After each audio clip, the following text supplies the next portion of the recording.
नमस्कार स्टूडेंट। हमने पिछले क्लास में भारत में राज्यों की राजनीति में भारत के राज्यों की राजनीति में हम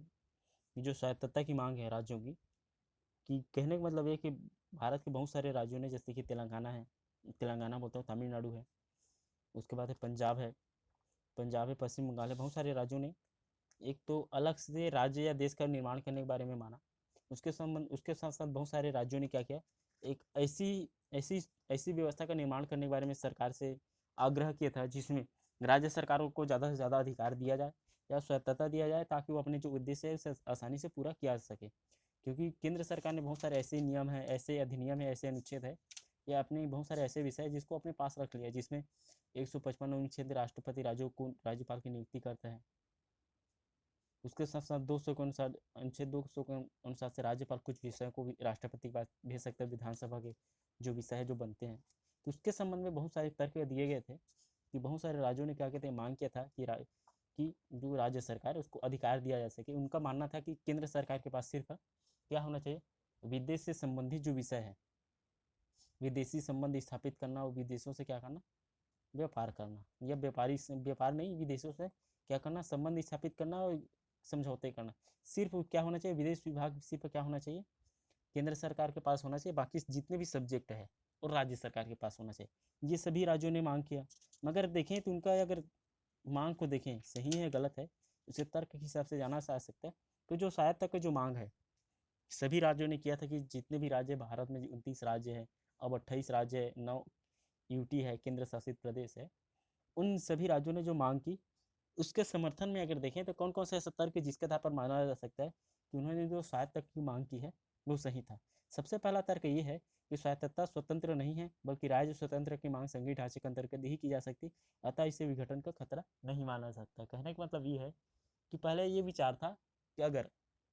सभी राज्य अगर स्वायत्तता मांग रही है तो कहीं ना कहीं जाकर सभी राज्य क्या करना चाहता है, एक निश्चित स्थिति के बाद अपने आप को, अगर भारत के पास अगर सिर्फ क्या होगा, भारत के पास अगर विदेशी संबंध स्थापित करने का ही बस शक्ति रहेगा तो कहीं बाहर जाकर एक समय के निश्चित समय के बाद क्या जाकर क्या नहीं कर सकते, ये राज्य एक अलग देश का निर्माण ना कर ले। इसलिए इसे क्या नहीं दिया जाता, पहले नहीं दिया जा रहा था, ज़्यादा दे नहीं रहे हैं, ज़्यादा पावर नहीं दे रहे हैं। मगर तर्क देने वाले व्यक्ति ये समझ रहे हैं, समर्थन में तर्क देने वाले बता रहे हैं कि स्वायत्त का मतलब स्वतंत्रता नहीं होता है, बल्कि स्वतंत्रता का मतलब ये कि संघीय ढांचे में कुछ क्या करना, कुछ नियम एवं कानून में क्या करना, ढील देना, ताकि क्या कर सके, अपने उद्देश्यों को पूरा कर सके। इससे क्या होगा, एक अलग देश बनाने का खतरा पैदा नहीं होगा, ये उनका मानना है। उसके बाद आते हैं राज्यों के कार्य दिन प्रतिदिन बढ़ते जा रहे हैं। अब आर्थिक नियोजन और ग्रामीण विकास संबंधी बढ़ते हुए कार्यों को देखते हुए वित्तीय साधनों की दृष्टि से केंद्र का मोहताज बनाए रखना ठीक नहीं है। कहने का मतलब ये है कि आए दिन लंबे समय हो गया है कि हर क्षेत्र में देश के हर राज्य में दिन प्रतिदिन क्या हो रहा है, आर्थिक नियोजन ग्रामीण विकास संबंधी कार्य लगातार होते जा रहे हैं, इनमें भी विकास भी होते जा रहे हैं। अब इस दृष्टिकोण से देखें तो राज्य सरकारों को क्या करना पड़ रहा है,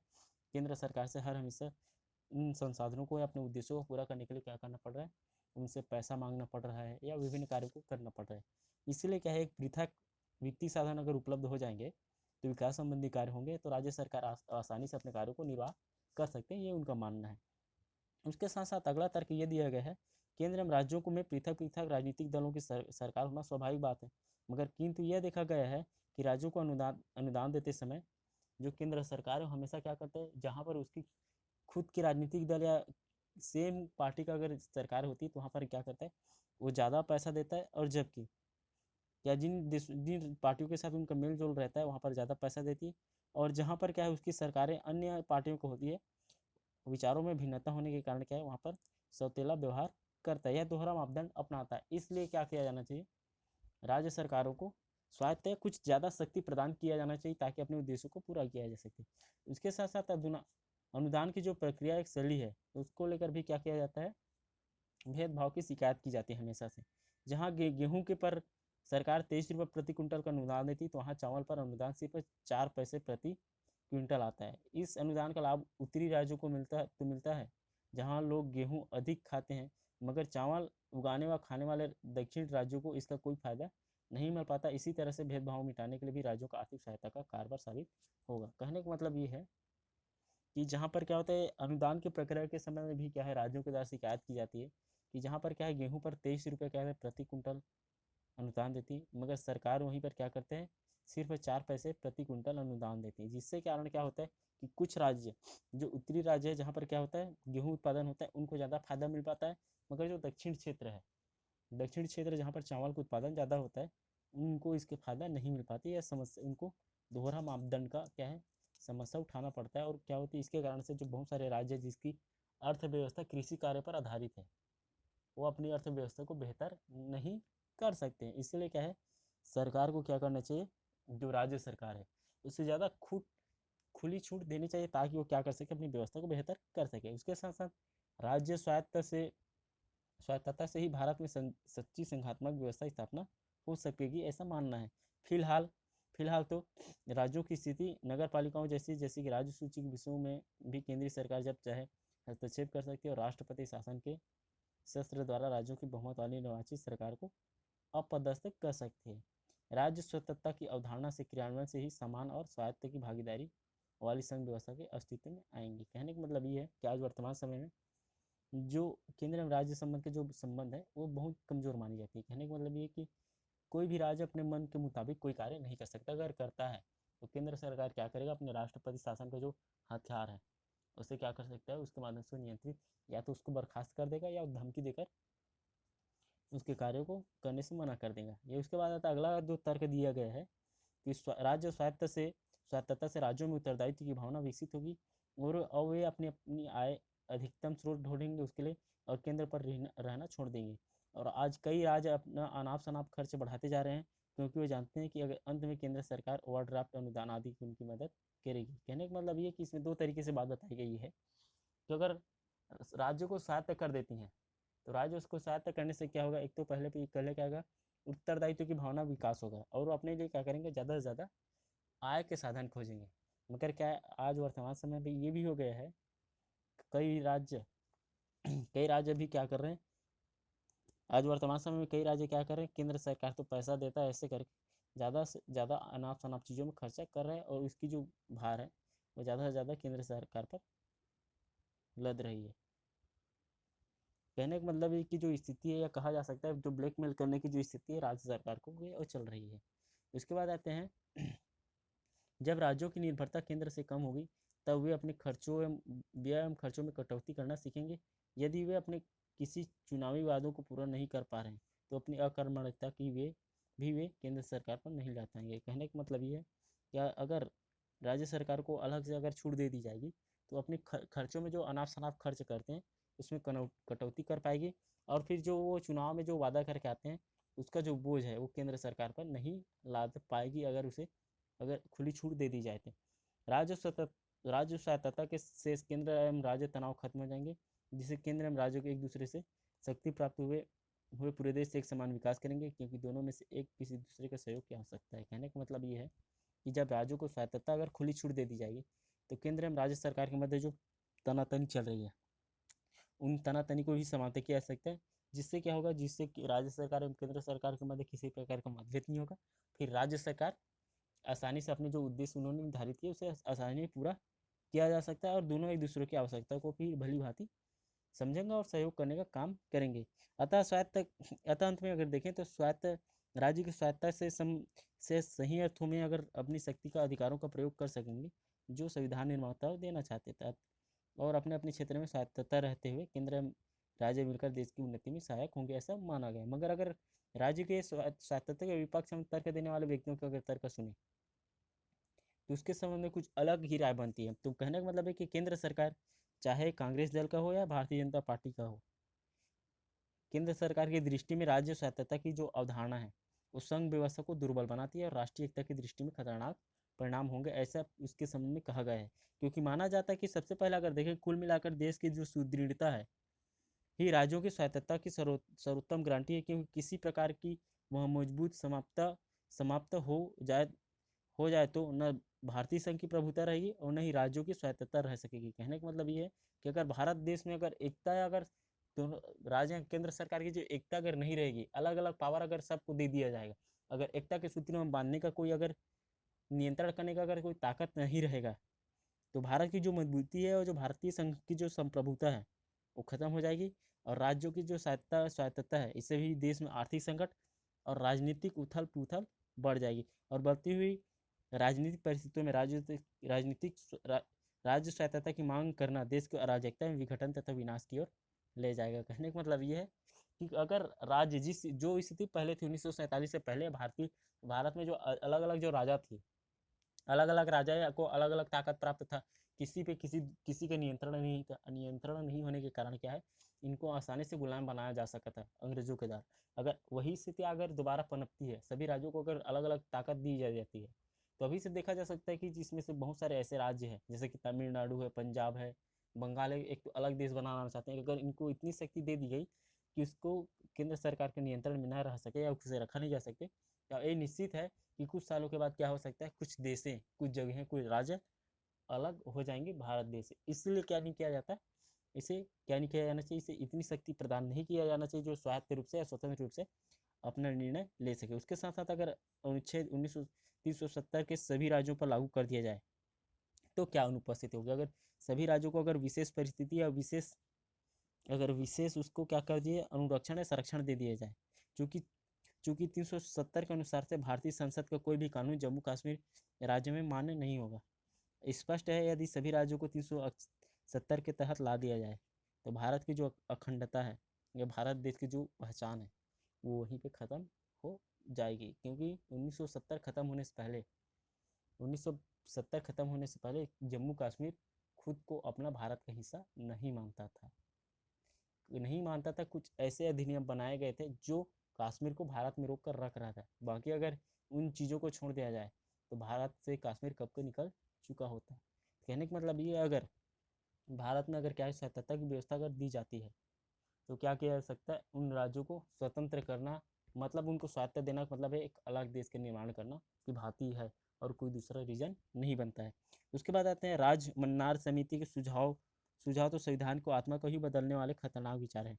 यदि समिति के प्रतिवेदन को मान लिया जाए तो राज्य लगभग स्वायत्त संस्था हो जाएंगे और न्याय योजना, विदेशी मुद्रा, औद्योगिक लाइसेंस तथा कुछ ही राज्यों के हाथों में चले जाएंगे। बाद में क्या राज्यों की स्थिति स्वाधीन राष्ट्रों की कुछ कम होगी। वस्तुतः समिति का प्रतिवेदन क्षेत्रीयता को बढ़ाने वाला, राष्ट्रीय एकता में क्षति पहुंचाने वाला। कहने का मतलब ये है कि बहुत सारे जो प्रतिवेदन दिए गए थे किसके संबंध में, इसके संबंध में जो राज्य को स्वतंत्रता दी जानी चाहिए, तो उसके संबंध में कहा गया था कि विदेशी मुद्रा, औद्योगिक लाइसेंस, बहुत सारी जो चीज़ें जो केंद्र सरकार के हाथों में होना चाहिए राज्य में एकता स्थापित करने के लिए, उन सभी चीज़ों को क्या कर दी थी, राज्यों को देने के बारे में उन्होंने प्रतिवेदन प्रस्तुत किया था। अगर मान लेते तो यह कहा जा सकता है कि भारत का हर राज्य भारतीय संघ के साथ रहना नहीं चाहता, बल्कि वह अलग अलग राज्यों के साथ रहना चाहता है। इसलिए कोई भी राज्य या कोई भी देश या कोई भी इसके समर्थन में नहीं था। क्या किया जाना चाहिए कि भारत के जो राज्य हैं उसे क्या करना चाहिए, एक अलग से स्वायत्त संस्था के रूप में स्थापित किया जाना चाहिए। उसे उसकी स्वायत्त की जो मांग है उसे उससे कार्य करना चाहिए। आज भारतीय संघ के घटक राज्य स्वायत्तता की मांग कर रहे हैं और स्वायत्तता के बाद उनकी अगली मांग स्वतंत्रता और संप्रभुता हो सकती है। प्रादेशिक दलों द्वारा शासित राज्य सरकारों की स्वायत्तता की मांग के पीछे कई विदेशी ताकतों को तो हाथ नहीं है जो भारत को खंडित करना चाहते हैं। कहने का मतलब ये है कि जैसे कि पश्चिम बंगाल के बारे में देखें तो पश्चिम बंगाल में एक ऐसी व्यवस्था की निर्माण होती जा रही है, अभी भी संघात्मक व्यवस्था होने के कारण क्या है, पश्चिम बंगाल में एक ऐसी व्यवस्था का निर्माण होती जा रही है कि और वहाँ के जो मुख्यमंत्री समय समय पर एक बांग्ला अलग से बांग्ला राज्य के बारे में उन्होंने क्या किया, एक बांग्लादेश के बारे में उन्होंने क्या किया, मांग की कोशिश या उन्होंने एक चिंगारी पैदा करने की कोशिश करी, जिस तरीके से वो क्या करें पश्चिम बंगाल में एक राज्य की व्यवस्था का निर्माण कर रहे हैं। अगर इनकी जो मांग अगर पूरा कर लिया जाए उसके बाद क्या होगा, ये स्वतंत्रता मांगेंगे और फिर संप्रभुता मांगेंगे, क्योंकि केंद्र सरकार के पास ज़्यादा पावर तो होगा ही नहीं, तो क्या नहीं कर सकते। अगर वो अलग होना चाहेंगे तो भी क्या नहीं कर सकता, केंद्र सरकार किसी प्रकार का तर्क नहीं दे सकेगा या नियंत्रण नहीं कर पाएगा। और इससे क्या होगी, फिर देश में फिर दोबारा विदेशी आक्रमण या विदेशी हाथ दोबारा अपना कब्जा करना प्रारंभ कर लेगा। इसी कारण से क्या माना जाता है, जो स्वतंत्रता है वो नहीं देनी चाहिए, बहुत लोगों को मानना है। उसके साथ साथ राज्यों को अधिक स्वतंत्रता देने से क्या होगा, राज्यों की छोटी छोटी जो तानाशाही स्थापित राज्यों में क्या हो जाएगी, तानाशाहियाँ स्थापित हो जाएगी और राज्य के भीतर निर्णय एवं कार्य लेने की जो शक्ति है, राज्य के भीतर जो निर्णय लेने की जो शक्तियाँ हैं वो मुख्यमंत्री के हाथों में चली जाएगी और फिर साम्राज्य के निर्माण की प्रवृत्ति बढ़ेगी और देश का संतुलन बिगड़ जाएगा। इसके साथ साथ जो अगला तर्क ये दिया गया है कि संविधान के अनुच्छेद 356 व 357 के अनुसार से भारतीय संघ में राष्ट्रपति द्वारा राज्य में वित्तीय संकट उत्पन्न होने पर, वैधानिक व्यवस्था असफल होने पर या आपातकाल स्थिति आने पर राज्यों में राज्यपाल की सलाह से राज्य के विधानमंडल या विधानसभा भंग करने का अधिकार रखते हैं। मगर इन अधिकारों का अभाव में भारतीय संघ में जिसने संविधान को अंगीकृत किया है वे स्वरूप को धक्का पहुंचेगा और वो नष्ट भी हो सकता है। और इस मांग के आधार पर कांग्रेसी शासन के दौरान राज्य विधानसभाओं का अधिक संख्या में भंग होना कहा जा सकता है। इस अधिकार से क्या होगा, दुरुपयोग को रोकने के लिए सरकारी आयोग तथा संविधान समीक्षा आयोग ने प्राप्त सुझाव दिए और बेसमई केस में उच्च न्यायालय के दिशा निर्देश की पर्याप्त सुरक्षा प्रदान करते हुए इसके लिए वर्तमान सरकार को इस अधिकार से दुरुपयोग होने से की सुरक्षा का प्रदान देगी। कहने का मतलब ये है कि सभी ने क्या है ये चिंता जाहिर की, अगर इस प्रकार के अगर सभी को दे दिया जाता है, ये व्यवस्था निकाल दी जाती है, तो फिर क्या हो जाएगा, इसका दुरुपयोग सरकारें करना प्रारंभ कर देगी। इसलिए क्या किया है, इसको सुरक्षा पहुंचाने के लिए इस उपाय को अपनाया जाता है ताकि किसी भी देश को, किसी भी राज्य को अन्य समस्या में डाला जा सके। उसके साथ साथ अगला तर्क देखें, अगर इसके विपक्ष में तर्क स्वायत्त राज्यों के, तो इसमें अगला तर्क ये दिया जाता है कि क्षेत्रीय दलों और उसके नेताओं द्वारा राज्यों को स्वायत्तता की मांग एक सुनियोजित एवं गंभीर राजनीतिक चाल है जिसके द्वारा कुछ तत्व अपने राजनीतिक स्वार्थों को पूर्ति चाहते हैं। मार्क्सवादियों ने प्रारंभ से ही राज्यों का विघटन की मांग समर्थन किया था। इस कड़ी में तेलंगाना का विद्रोह का संग्रहण स्मरण किया जा सकता है। कुछ समय पूर्व राज्यों के पुनर्गठन की मांग उठी। अब राज्यों की स्वायत्तता के माध्यम से यही लोग आम जनता में इस विषय को चर्चा का मुद्दा बनाना चाहते हैं ताकि लोकमत का झुकाव भी इसी तरफ हो, ताकि क्या कह सके, एक राज्य को भारतीय परिसंघ से अलग किया जा सके। इसके संबंध में लगातार राजनीतिक पार्टियों के द्वारा क्या किया जाता है, काम किया जाता है। इस प्रकार से अनेक तर्क वितर्क के बाद ही अंत में यही निर्णय निकलता है कि राज्यों की स्वायत्तता देश की अखंडता के लिए, एकता के लिए खतरा का रूप धारण कर सकती है। इसीलिए संविधान के जितने भी निर्माता रहे या उसके जानकार रहे, वो भी कभी भी नहीं चाहते कि भारत के जितने भी राज्य है या संघ है उन सभी को कभी भी क्या दिया जाए, स्वायत्त दिया जाए और उससे अलग से तख्ती दिया जाए ताकि वो अलग से व्यवस्था का निर्माण कर सके। मगर अगर राज्यों पर अगर केंद्र सरकार का नियंत्रण देखें, ये तो कि तर्क वितर्क, मगर अगर राज्य सरकारों पर केंद्र सरकार की जो नियंत्रण है वो किन किन क्षेत्रों में बेहतर तरीके से था, माना जाता है कि संसद की व्यापक विधि निर्माण की जो शक्तियाँ वो केंद्र सरकार को प्रदान किए गए हैं। संविधान द्वारा केंद्र एवं राज्यों के बीच विधायी शक्तियों को बंटवारा अवश्य किया गया है, किंतु विशेष परिस्थिति में संसद उन विषयों पर भी कानून बना सकती है जो राज्य सूची में दिया गया है। जिसमें अगर पहला अगर देखें, यदि राज्यसभा 2/3 बहुमत से प्रस्ताव पास कर दे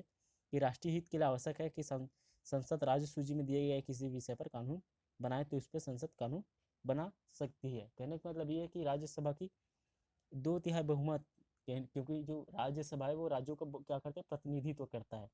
राज्यसभा क्या करते हैं, राज्यों का प्रतिनिधित्व करता है और उसमें राज्यसभा में वही व्यक्ति होते हैं जो राज्यों के हित के बारे में जानते हैं। क्योंकि लोकसभा में जो रहते हैं वो क्या है, किसका प्रतिनिधित्व होता है, जनता का प्रतिनिधि होते हैं। और राज्यसभा में जो रहते हैं वो राज्य के प्रतिनिधि होते हैं। अगर राज्यसभा अगर 2/3 बहुमत से अगर पास कर दे कि इस विषय पर केंद्र सरकार को क्या करना चाहिए, कानून का निर्माण करना चाहिए, तो उसमें क्या कर सकता है, संसद कानून बना सकती है। दूसरा शक्ति, संसद की व्यापक शक्ति का विधि निर्माण शक्ति को जो प्रदान की गई, इसमें राष्ट्रपति द्वारा आपातकाल की घोषणा किए जाने पर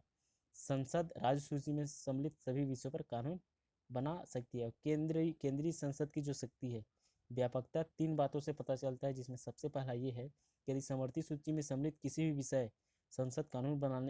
बनाए और राज्य विधानमंडल भी इसका दोनों पक्षों को विरोध हो तो संसद द्वारा कानून ही माना जाएगा। कहने का मतलब ये कि अगर किसी विषय पर अगर क्या करता है, राष्ट्रपति अगर आपातकाल की घोषणा अगर कर देता है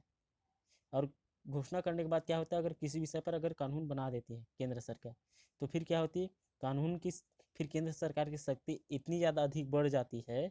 उस समय इतनी ज़्यादा अधिक बढ़ जाती है उसकी जो शक्ति है। तो सबसे पहले इसमें इस बात से पता लगा सकता है, यदि समवर्ती सूची में सम्मिलित किसी कानून पर अगर संसद कानून बनाए और राज्य का विधानमंडल भी इसका विरोध करे, दोनों पक्ष, दोनों सदन, तो भी क्या माना जाएगा, उस कानून को, संसद के कानून को पास माना जाएगा, मान्य माना जाएगा, उसे असंवैधानिक घोषित नहीं किया जा सकता। दूसरा, अवशिष्ट शक्तियों को केंद्र को प्राप्त है कि जितनी भी शक्तियां हैं कानून बनाने का केंद्र के आपातकाल में, उन अगर उसके पास जितनी भी शक्तियाँ, उन सभी शक्तियाँ क्या है केंद्र सरकार को प्रदान की गई ताकि वो नियम एवं कानून का निर्माण कराया जा सके। तीसरी बात इसमें ये बताई गई है, यदि राज्य विधानमंडल द्वारा स्वीकृत किसी भी विधेयक का संबंध निजी संपत्ति से कब्जा करने अथवा उच्च न्यायालय की शक्तियों को कम करने से है, तो राज्यपाल के लिए यह जरूरी कि इस विधेयक को राष्ट्रपति के पास स्वीकृत करने के लिए भेजें। इस प्रकार से कहने का मतलब है कि जो केंद्र सरकार है वो राज्य सूची के भी विषयों पर क्या कर सकते हैं, नियम एवं कानून का निर्माण कर सकता है। उसके साथ साथ जो केंद्र सरकार है वो राज्य सरकार पर नियंत्रण रखने का जो अगला शक्ति अगर देखें, अगला नियंत्रण राज्यों पर नियंत्रण करने का अगर अगला शक्ति देखें तो संसद किसी भी नवीन राज्य का निर्माण कर सकती है और किसी भी राज्य का आकार घटा या बढ़ा सकती है। इसमें कोई भी राज्य क्या नहीं कर सकता,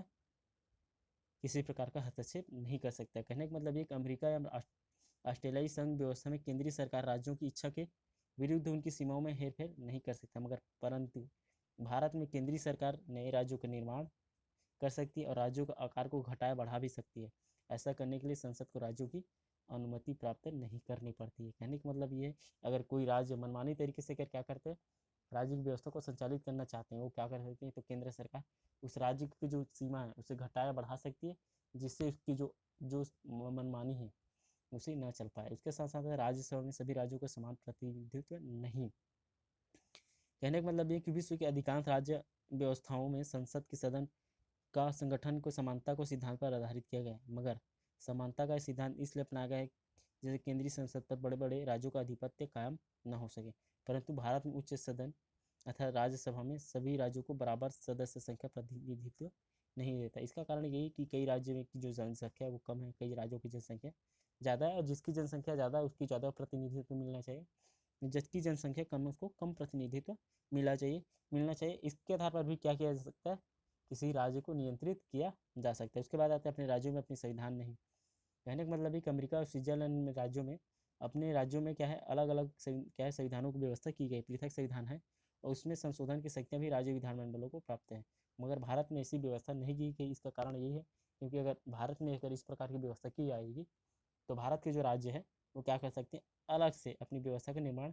कर सकते हैं। इसीलिए क्या गया है, भारत में अलग से संविधान की व्यवस्था नहीं की गई। उसके साथ साथ अखिल भारतीय सेवाएं तथा राज्यपाल, भारत में आईएएस और आईपीएस अफसर की जो नियुक्ति है,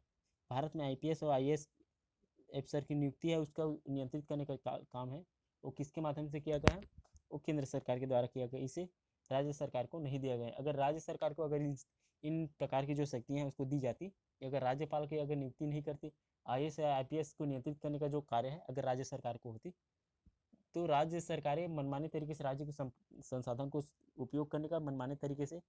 पैसों को उपयोग करने का कार्य करते हैं, जिसको कोई भी नियंत्रण नहीं लगा सकता। मगर आज वर्तमान समय आईपीएस और आईएएस अफसर है, एक केंद्र के आईएएस और आईपीएस अफसर और राज्यपाल क्या होते हैं, केंद्र सरकार के अधिकारी कर्मचारी के रूप में काम करते हैं। तो कभी भी जो राज्य सरकार है अपनी मनमानी तरीके से व्यवस्था को संचालित नहीं कर सकता है। इसी को नियंत्रण में रखने के लिए भी क्या किया गया है, उसके साथ साथ आपातकालीन की जो घोषणा है, आपातकाल की घोषणा भी क्या है, राज्य सरकारों को क्या करने का कार्य करती है, नियंत्रित करने का कार्य करती है। जैसे कि अमेरिका, ऑस्ट्रेलिया, स्विट्जरलैंड जैसे संघों में केंद्र को यह शक्ति प्राप्त नहीं है कि राज्यों की स्वतंत्रता समाप्त करके, परंतु भारत में अगर अगर केंद्र सरकार को अगर लगता है कि राज्य की जो व्यवस्थाएं हैं मनमानी तरीके से संविधान के अनुसार से संचालित नहीं किया जा रहा है, तो क्या कर सकता है, किसी भी राज्य में राष्ट्रपति शासन लागू करके उस राज्य को नियंत्रित करने का काम केंद्र सरकार द्वारा किया जा सकता है। उसके साथ साथ वित्तीय दृष्टिकोण से भी क्या है, जो राज्य सरकारें हैं केंद्र सरकार पर निर्भर रहती है और उसे हमेशा किसी भी काम को करने के लिए क्या करना पड़ता है, राज्य सरकार से अनुदान या किसी प्रकार के